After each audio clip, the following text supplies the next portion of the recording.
হাদিসে স্পষ্ট এসেছে, যে ব্যক্তি জিহাদ করে না বা জিহাদের আকাঙ্ক্ষাও করে না, যে ব্যক্তি জিহাদ করে না এবং জিহাদের আকাঙ্ক্ষাও কখনো করে না, সে ব্যক্তি যেন মুনাফিকের মৃত্যুর একটা শাখার উপর মৃত্যুবরণ করলো।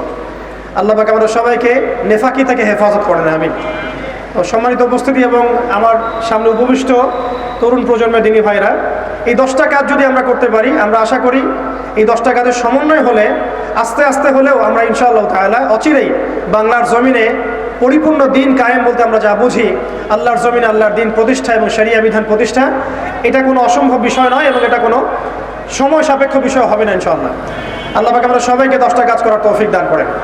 শেষ করার আগে আমি আরেকবার রিপিট করছি, আমাদের সবাইকে আল্লাহ পাক জীবনের লক্ষ্য এবং উদ্দেশ্যকে নির্ধারণ করার, ফিক্স করার তৌফিক দান করেন। দুনিয়ার মহব্বত আমাদের হৃদয় থেকে আল্লাহ পাক দূর করে দেন, আখিরাতের মহব্বত আমাদের মধ্যে দান করেন। দ্বিতীয় বিষয় হচ্ছে, আমাদের সবাইকে এই মিশনে কাজ করার জন্যে প্রথম যেটা দরকার, জ্ঞান অর্জন করা। সেই জ্ঞান অর্জন আল্লাহ পাক সবাইকে করার তৌফিক দান করেন এবং সেই জ্ঞান অর্জন উলামায়ে কেরামদের সোহবতে করার তৌফিক দান করেন। মাথার উপরে বুজুর্গ আলেম রাখার তৌফিক দান করেন।